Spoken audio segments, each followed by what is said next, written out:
Bismillahirrahmanirrahim. Assalamualaikum warahmatullahi wabarakatuh.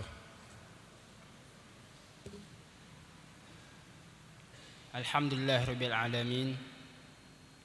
Wa asyhadu an la ilaha illallah wahdahu la syarikalah.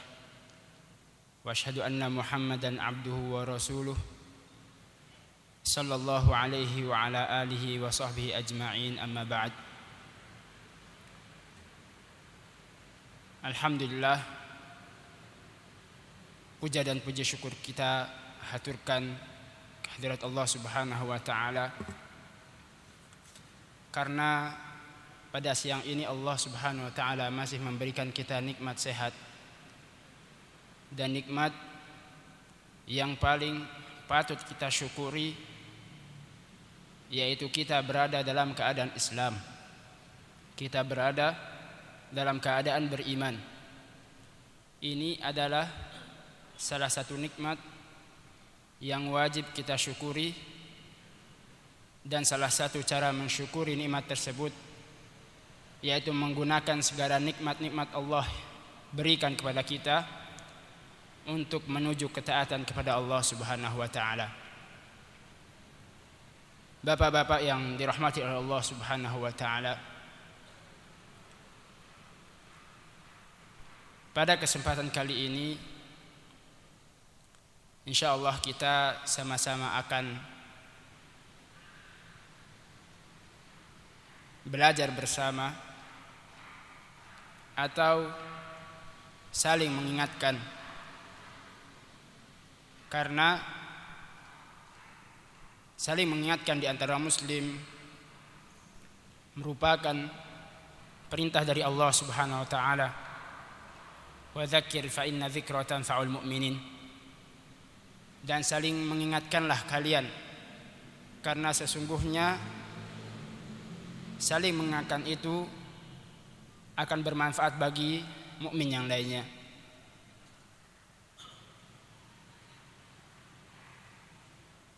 Sebuah hadis yang diriwayatkan oleh Abdullah bin Abbas radhiyallahu anhuma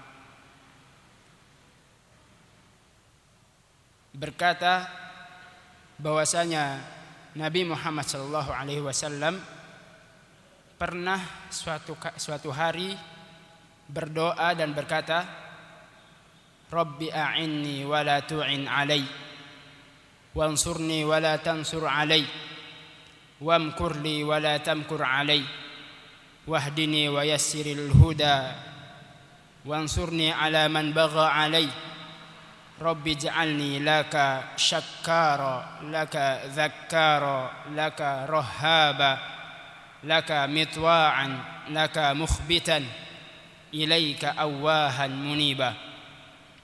Rabbi taqabbal taubati, waghsil haubati, wa ajib da'wati, wa thabbit hujjati, wa saddid lisani, wahdi qalbi, waslul sakhimata sadri. Rawahu Tirmidzi. Hadis ini diriwayatkan oleh Al-Imam Tirmidzi dari Abdullah bin Abbas radhiyallahu anhuma bahwasanya Rasulullah sallallahu alaihi wasallam suatu hari berdoa dan berkata, Ya Allah, berikanlah pertolongan-Mu kepadaku, dan jangan berikan pertolongan-Mu kepada musuh-musuhku. Ya Allah, berikanlah kemenangan-Mu kepadaku untuk melawan musuh-musuh-Mu, dan jangan berikan kemenangan pada musuh-musuhku. Ya Allah, berikanlah tipu daya untuk melawan musuh kepadaku, dan jangan berikan tipu daya bagi musuh-musuhku. Ya Allah, permudahlah hidayah bagi diriku, dan tolonglah hamba-Mu ini untuk melawan orang-orang yang menzalimi hamba. Ya Allah, jadikanlah hamba yang selalu berzikir kepadamu, selalu bersyukur kepadamu, selalu takut kepadamu,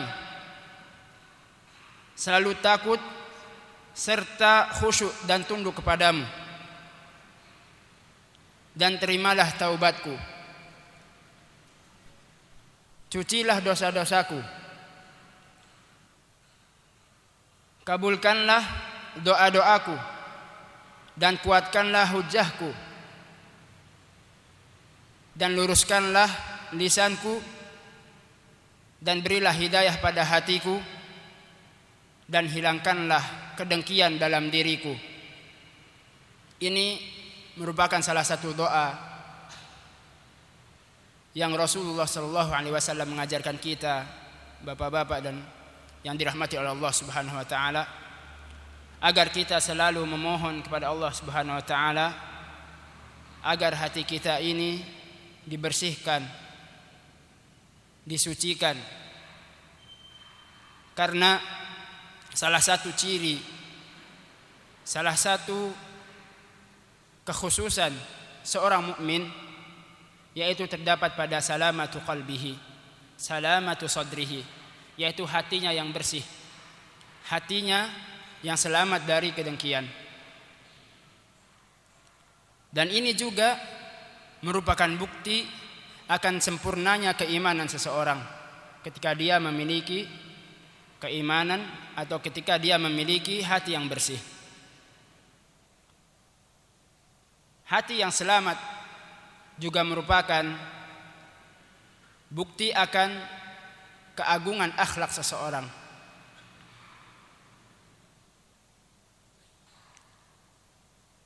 Hati yang selamat, terutama ketika kita berhadapan dengan saudara kita semuslim, saudara kita seagama, jauh dari sifat dengki, jauh dari sifat hasad ataupun iri. Hati yang bersih adalah hati yang di dalamnya tidak terdapat kedengkian dan juga rasa iri kepada sesama muslim yang lainnya. Bahkan hati yang bersih itu tidaklah berada dalam dirinya melainkan apa? Melainkan rasa cinta dan kasih sayang terhadap sesama muslim, melainkan keridhaan, melainkan empati serta akhlak-akhlak yang terpuji yang lainnya ketika dia berhadapan dengan saudara muslim yang lainnya. Bapak-bapak yang dirahmati oleh Allah Subhanahu wa taala, ini salah satu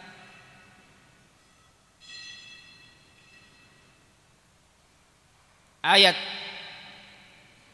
yang disampaikan oleh Allah Subhanahu wa taala. Allah Subhanahu wa taala berfirman tentang sifat seorang mukmin dalam surat Al-Hasyr, dan ini sering kita dengarkan ketika para a'immah, para imam dan juga para khutbah menyampaikan dan menyerukan agar kita selayaknya sebagai seorang muslim agar terus mengamalkan hal tersebut atau doa tersebut.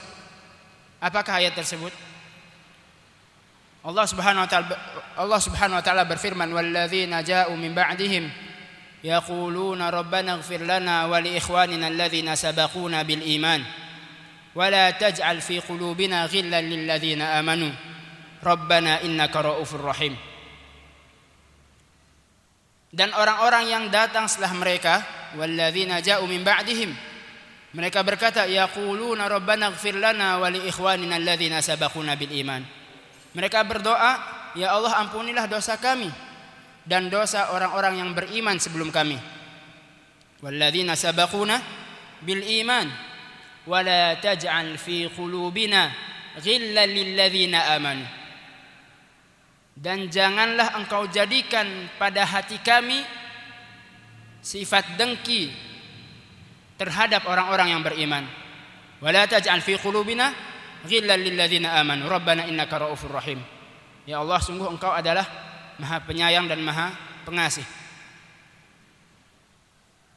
Dalam ayat ini Allah Subhanahu wa taala memberikan sifat kepada seorang muslim dengan dua sifat yang mulia, dengan dua sifat yang agung. Salah satu dari sifat ini yaitu yang berkaitan tentang lisan. Jadi lisan seorang mukmin itu senantiasa berdoa atau mengucapkan hal-hal yang baik bagi saudaranya. Itu terlihat dari firman Allah Subhanahu wa taala, yaquluna rabbana ighfir lana wa li ikhwanina alladhina sabaquna bil iman. Mereka senantiasa mengatakan, ya Allah, berikanlah ampun pada diriku dan juga pada orang-orang yang mendahului kami dalam keimanan.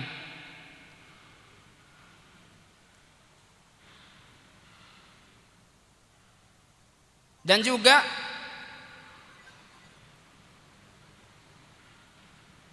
sifat yang kedua yang disifati oleh Allah Subhanahu wa taala bagi seorang mukmin, yaitu sifat yang berkaitan tentang hati.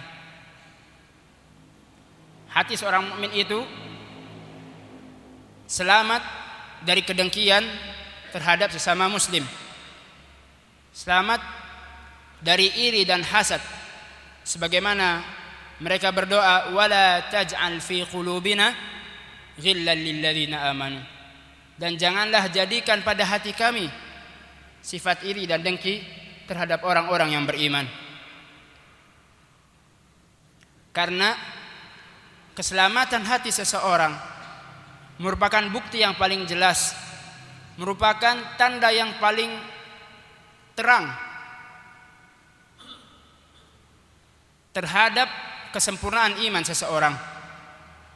Sebagaimana para salaf rahimahumullahu ta'ala menganggap orang yang paling utama, orang yang paling istimewa di antara mereka, yaitu adalah orang yang paling selamat hatinya, orang yang paling bersih hatinya. Sebagaimana Iyas ibn Muawiyah ibn Qurrah mengatakan, kana afdaluhum indahum ay salaf aslamahum suduran wa aqallahum ghibatan. Orang yang paling utama, paling spesial di antara mereka yaitu para kaum salaf, mereka menganggap bahwasanya orang yang paling sempurna atau paling spesial di antara mereka yaitu adalah orang-orang yang paling bersih hatinya dan bersih dari paling sedikit menggibah saudaranya, paling sedikit membicarakan saudaranya. Sebagaimana juga Sufyan ibn Dinar mengatakan, qultu li Abi Bishr, aku mengatakan kepada Abi Bishr, akhbirni an a'malin man kana qablana, beritahukanlah kepadaku tentang amalan-amalan orang sebelum kita, yaitu para salaf. Maka Abu Bishr mengatakan, kanu ya'maluna yasiran wa yu'jaruna katsira. Dahulu mereka melakukan sedikit amal. Ya'maluna yasira, melakukan amalan yang begitu mudah. Tapi apa? Wa yu'jaruna katsira, namun mereka diberikan ganjaran, diberikan pahala dengan pahala yang sangat banyak. Maka Sufyan ibn Dinar terheran, amalan apakah tersebut? Qultu walima dzak, kenapa bisa seperti itu? Maka Abu Bishr mengatakan, qala li salamati sudurihim, ini karena bersihnya hati-hati mereka. Hanya dengan amalan yang mudah, amalan yang sedikit, namun mereka mendapatkan pahala yang besar di sisi Allah Subhanahu wa taala. Bapak-bapak yang dirahmati oleh Allah Subhanahu wa taala, dan termasuk sebab yang paling agung, yang paling besar agar seseorang mendapatkan hati yang bersih, dari agar mereka para salaf mendapatkan hati yang bersih, mendapatkan hati yang selamat, yaitu karena mereka sangat dekat kepada Allah Subhanahu wa taala. Hubungan mereka begitu kuat terhadap Allah Subhanahu wa taala. Sebagaimana Ibnu Qayyim rahimahullahu taala mengatakan, innahu ar-ridha 'anillah yaftah bab as-salamah ketika hati kita ridha terhadap Allah Subhanahu wa taala,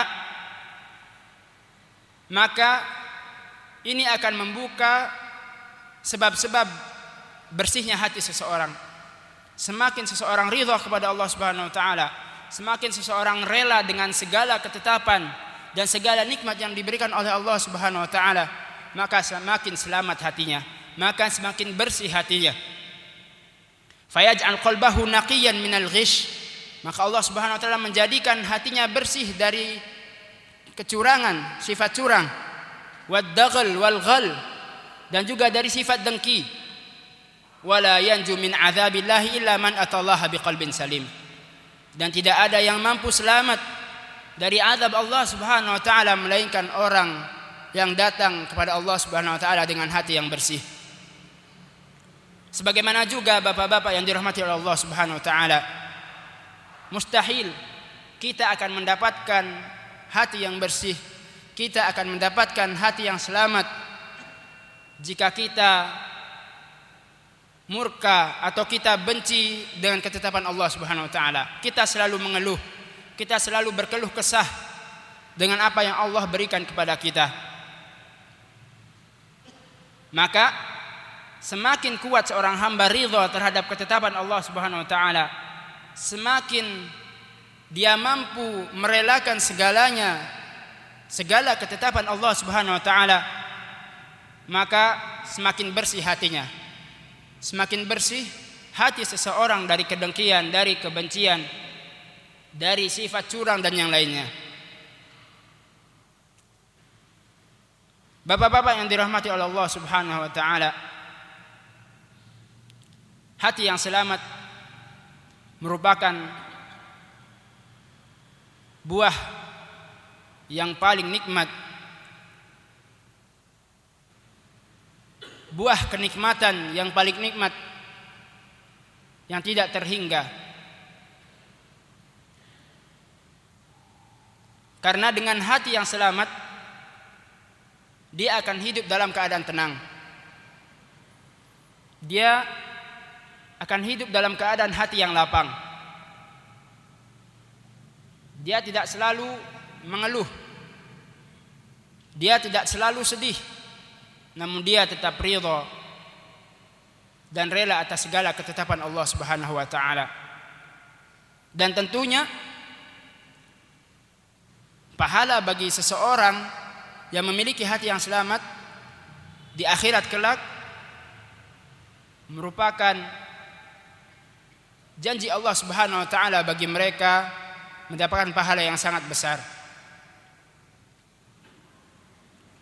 Ada sebuah kisah ketika salah seorang salaf sakit, kemudian dijenguk oleh rekan-rekannya.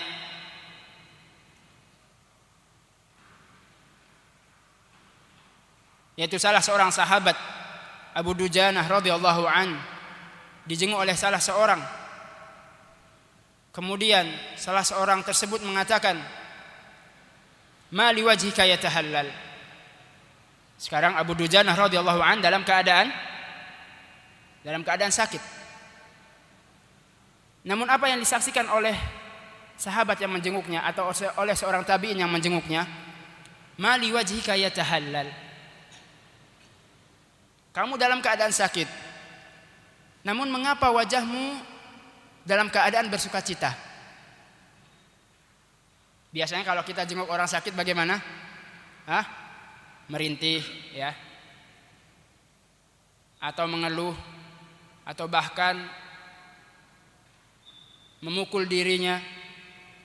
Ada yang tidak sabar, wal'iyadzubillah, bahkan ada yang mengakhiri hidupnya karena tidak tahan dengan sakit tersebut.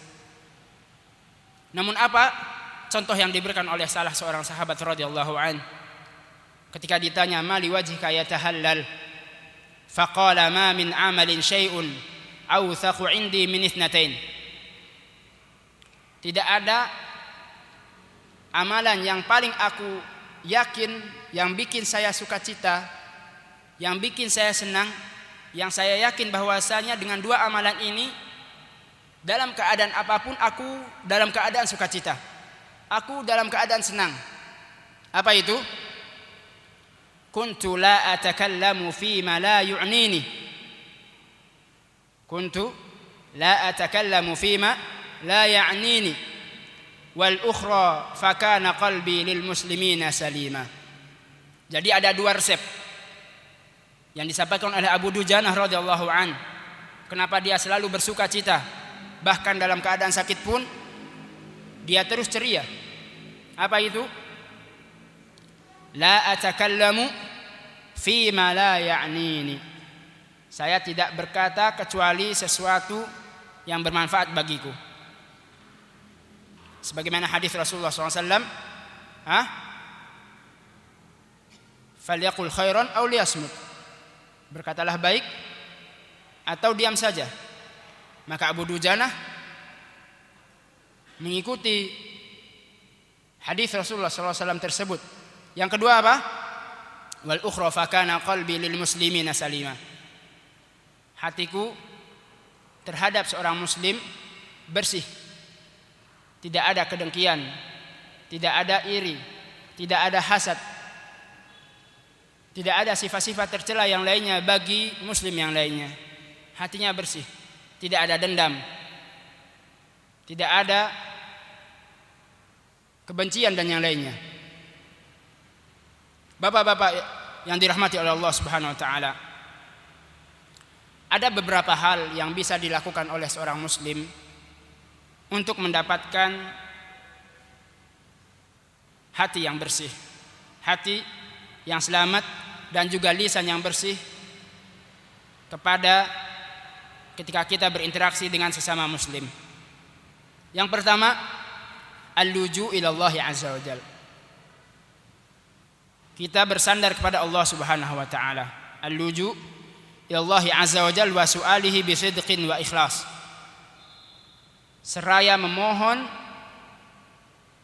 dengan jujur kepada Allah Subhanahu wa taala dengan penuh keikhlasan. Dan juga wan nadharu fil awaqibil hamidah wan nataij al mubarakah fid dunya wal akhirah al mutarattabah ala dzalik. Selalu melihat manfaat di akhirat kelak. Jadi ada salah satu motivasi kita agar selalu hati kita bersih dan lisan kita bersih terhadap seorang muslim apa? Yang pertama, bersandar kepada Allah Subhanahu wa taala, memohon kepadanya agar hati kita dibersihkan. Yang kedua yaitu melihat atau memikirkan akibat yang akan kita dapatkan di akhirat kelak. Hasil yang akan kita peroleh di akhirat kelak. Hasil tentunya hasil yang sangat baik yang akan kita peroleh di akhirat kelak. Maka setiap seseorang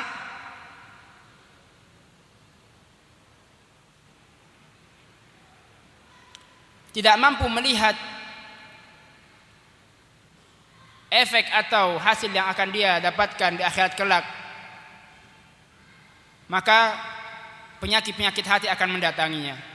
Namun ketika dia mengetahui bahwasanya akibat dari seseorang yang memiliki hati yang selamat terhadap muslim yang lainnya akan berakibat baik pula baginya di akhirat kelak, maka itu salah satu motivasi kuat baginya untuk selalu berbuat baik terhadap muslim yang lainnya. Bapak-bapak yang dirahmati oleh Allah Subhanahu wa taala, sebagaimana telah sahih dari Nabi Muhammad sallallahu alaihi wasallam beberapa doa yang diajarkan kepada kita agar kita memiliki hati yang selamat, agar kita senantiasa berdoa kepada Allah Subhanahu wa taala agar diberikan hati yang selamat. Sebagaimana hadis yang diriwayatkan oleh Zaid bin Arqam radhiyallahu anhu bahwasanya Rasulullah sallallahu alaihi wasallam bersabda, Allahumma ati nafsi taqwaha wa zakkiha anta khairu man zakkaha. Rasulullah sallallahu alaihi wasallam bersabda, ya Allah, berikanlah hatiku ini, berikanlah jiwaku ini taqwaha, ketakwaan pada hatiku. Wa zakkiha anta khairu man zakkaha, dan sucikanlah hatiku.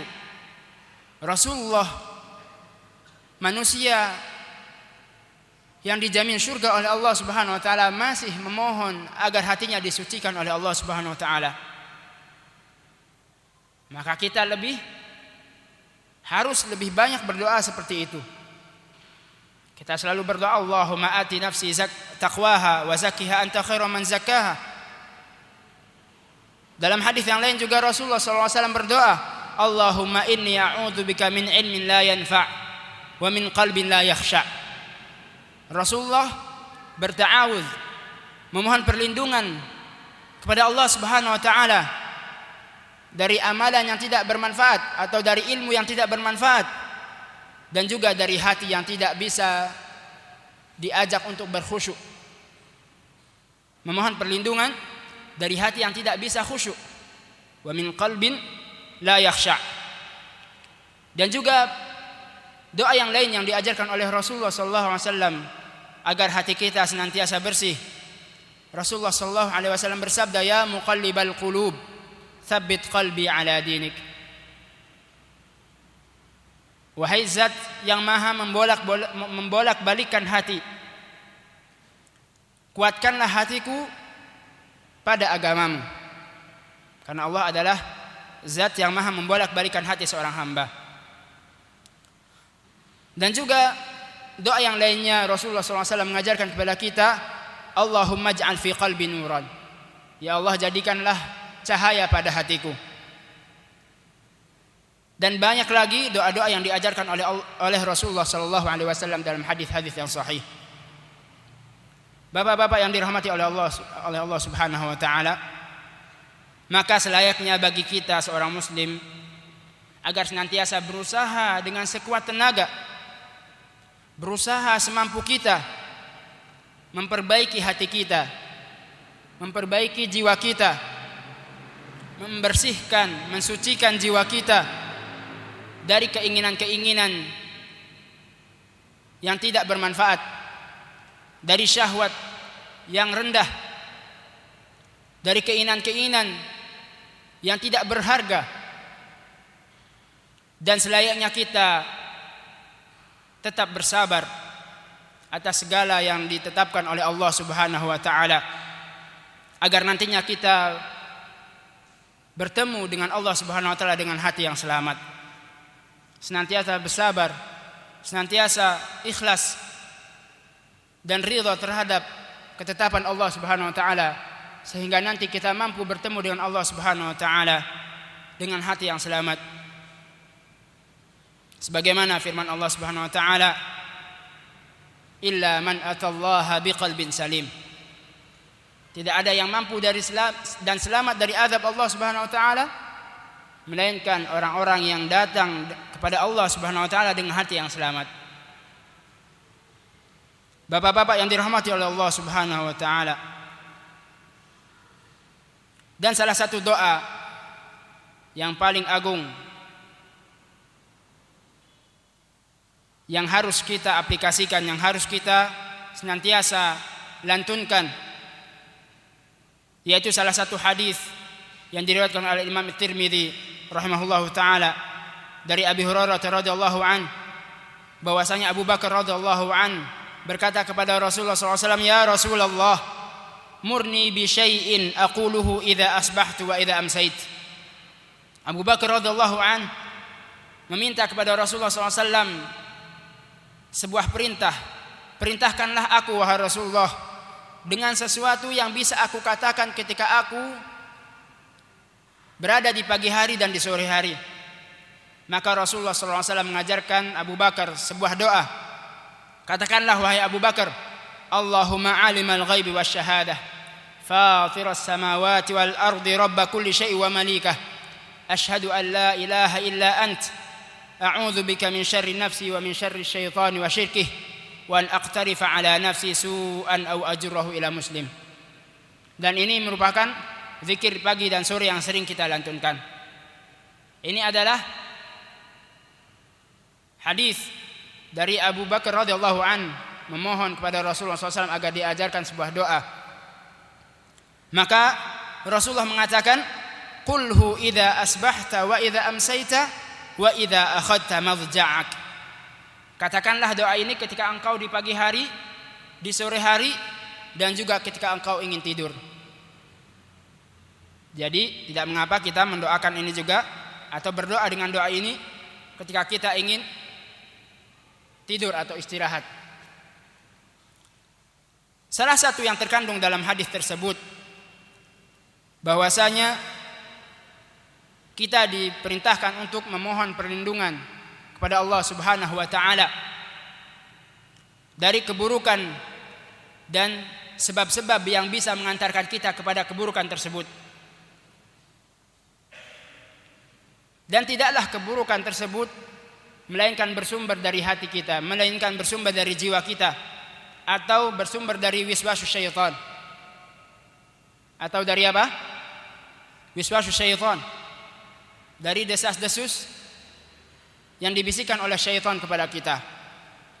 Oleh karena itu, dalam doa tersebut Rasulullah SAW bersabda, "A'udzubika min syarri nafsi wa min syarri syaitani wa syirkih."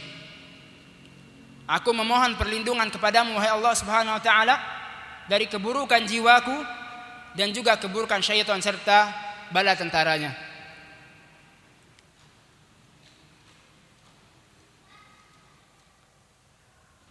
Dan juga seorang muslim terus memohon pertolongan dan perlindungan kepada Allah Subhanahu wa taala agar keburukannya tidak menyebar kepada muslim yang lainnya. Oleh karena itu pada doa tersebut dikatakan wa an aqtarifa ala nafsi su'an aw ajurrahu ila muslim. Hadis ini mengandung bahwasanya kita berlindung kepada Allah Subhanahu wa taala dari dua sumber keburukan, yaitu yang bersumber dari kita, dan juga kita berlindung agar keburukan dari kita tidak berefek atau mempengaruhi orang di sekitar kita. Oleh karena itu, bapak-bapak yang dirahmati oleh Allah Subhanahu wa taala, selayaknya kita sebagai seorang muslim selalu berusaha menjauhi segala sebab-sebab yang mampu merusak bersihnya hati seseorang, yang mampu merusak selamatnya hati seseorang dari sifat-sifat yang tercela.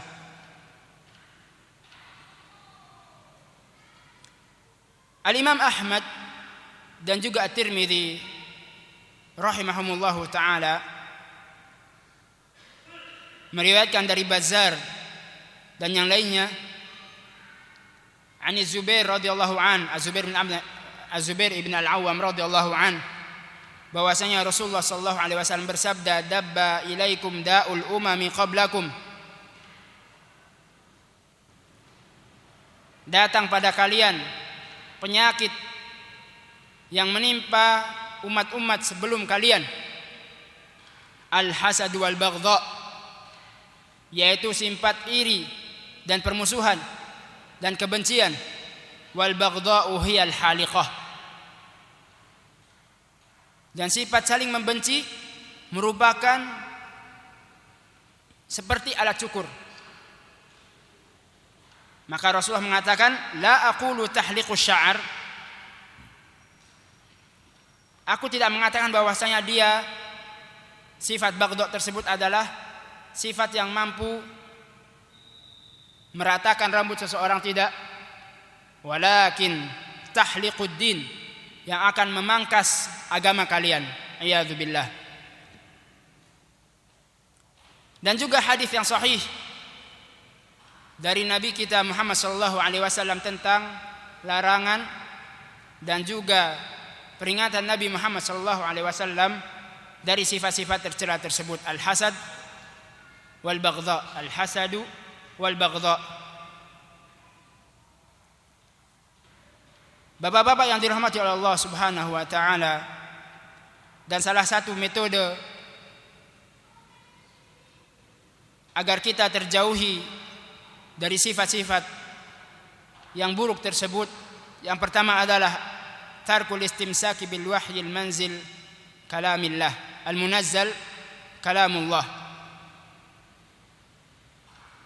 Salah satu sebab mengapa seseorang bisa dihinggapi atau terdapat dirinya sifat-sifat buruk tersebut adalah meninggalkan berpegang teguh terhadap wahyu Allah Subhanahu wa taala. Yaitu orang bisa terkena penyakit hasad dan juga saling membenci, itu dikarenakan apa? Karena mereka meninggalkan berpegang teguh terhadap wahyu Allah Subhanahu wa taala. Dan juga mereka tidak berpegang teguh terhadap hadis Rasulullah sallallahu alaihi wasallam. Maka seseorang itu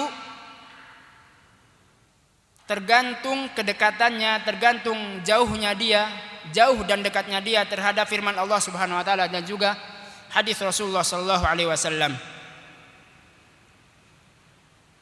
Kita perhatikan hadis Rasulullah sallallahu alaihi wasallam. Wa minal ladzina qalu, firman Allah Subhanahu wa taala, wa minal ladzina qalu inna nasara akhadna mitsaqahum fanasu hazzan mimma dzukiru bih faghrayna bainahumul adawata wal baghdha ila yaumil qiyamah. Dan dari orang-orang Nasara yang mereka telah mengambil mitsaq, mengambil janji dengan Allah Subhanahu wa taala, namun mereka melupakan janji tersebut.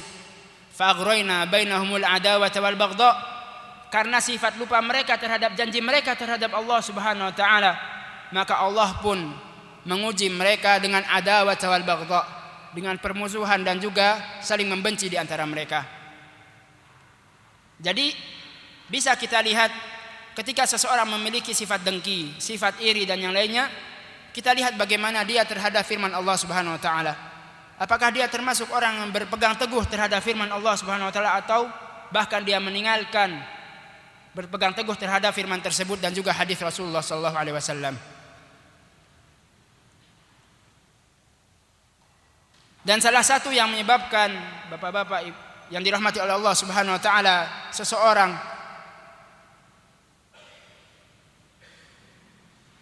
terkena penyakit saling membenci, yaitu mentaati perintah syaitan. Mentaati perintah syaitan untuk terus mengobarkan api permusuhan di antara kaum muslimin. Sebagaimana Allah Subhanahu wa taala berfirman, "Wa qul li ibadi yaqulu allati hiya ahsan, inna syaitana yanzaghu bainahum, inna syaitana kana lil insani aduwwan mubina." Katakanlah wahai Muhammad, li ibadi yaqulu allati hiya ahsan, kepada hamba-hambaku agar mereka senantiasa mengatakan perkataan yang baik. Inna syaitana yanzaghu bainahum, sungguh syaitan senantiasa berusaha untuk memisahkan atau menyebabkan permusuhan di antara mereka. Karena sungguh syaitan itu adalah musuh yang nyata bagi seorang manusia. Dan dalam Sahih Muslim yang diriwayatkan oleh Jabir bin Abdullah radhiyallahu an, bahwasanya Nabi Muhammad sallallahu alaihi wasallam bersabda, "Inna syaitana qad ayyisa ay ya'budahu al-musalluna fi jaziratil Arab." Sesungguhnya syaitan itu sudah bosan, sudah putus asa untuk disembah oleh manusia di Jaziratul Arab.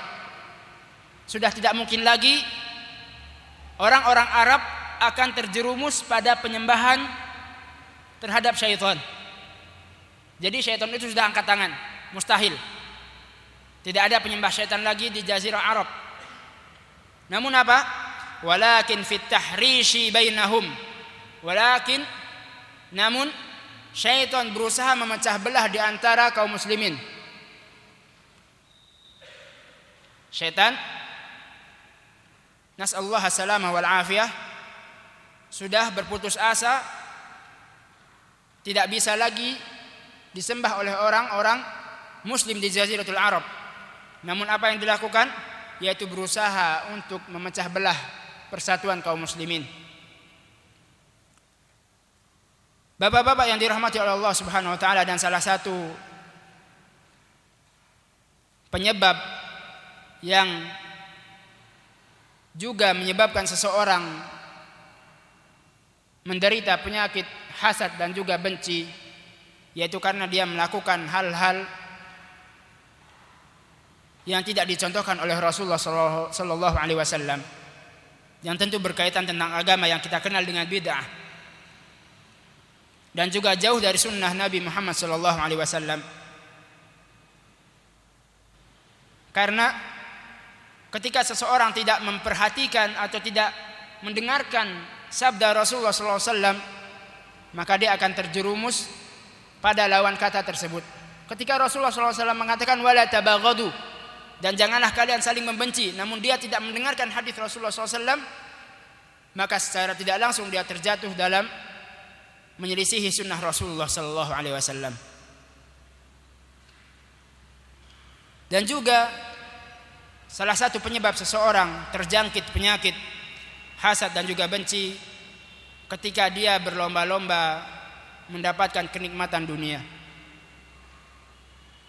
Ketika mereka terus berlomba-lomba mengejar kenikmatan dunia yang begitu sedikit ini,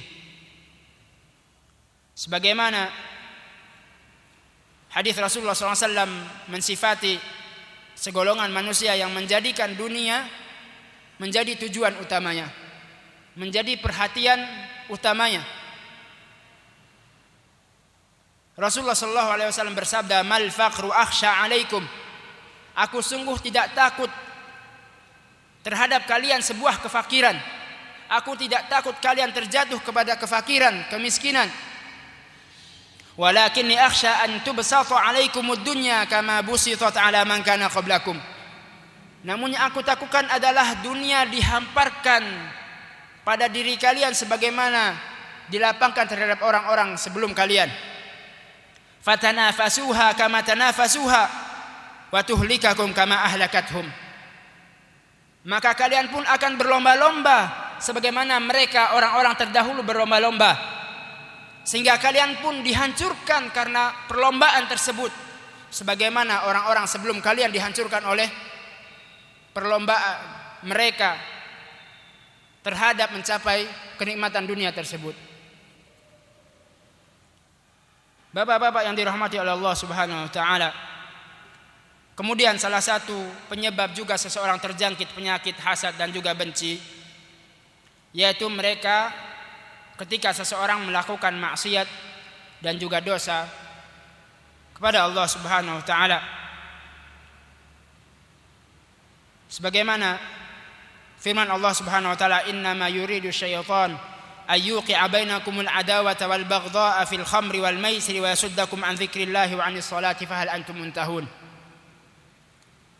Allah Subhanahu wa taala berfirman, sesungguhnya syaitan menginginkan kalian atau menginginkan untuk menjadikan pada diri kalian permusuhan dan juga saling membenci ketika kalian melakukan maksiat. Apa maksiat tersebut? Ketika kalian minum khamar, ketika kalian berjudi, dan juga syaitan berusaha agar menghalangi kalian dari berzikir kepada Allah Subhanahu wa taala. Fahal antum muntahun. Ketika kalian sudah mengetahui bahwasanya ini adalah tipu daya syaitan, apakah kalian akan berhenti melakukan hal-hal tersebut? Bapak-bapak yang dirahmati oleh Allah Subhanahu wa taala, masih banyak lagi hal-hal yang menjadikan seseorang terjangkit penyakit hasad dan juga dengki terhadap sesama muslim. Namun ana cukupkan dengan beberapa hal yang ana sebutkan tadi, karena waktu sudah menunjukkan jam 3. Semoga Allah Subhanahu wa taala menjaga hati-hati kita, mensucikan hati-hati kita dari sifat iri dan dengki terhadap muslim yang lainnya, dan juga Allah Subhanahu wa taala membersihkan jiwa-jiwa kita dari segala sifat yang buruk, sifat tercela yang mampu merongrong keimanan kita kepada Allah Subhanahu wa taala. Hadza ma aqul lakum wa sallallahu ala nabiyyina Muhammad. Kita tutup dengan doa kafaratul majlis. Subhanakallahumma bihamdika asyhadu an la ilaha illa anta astaghfiruka wa atubu ilaik. Assalamualaikum warahmatullahi wabarakatuh.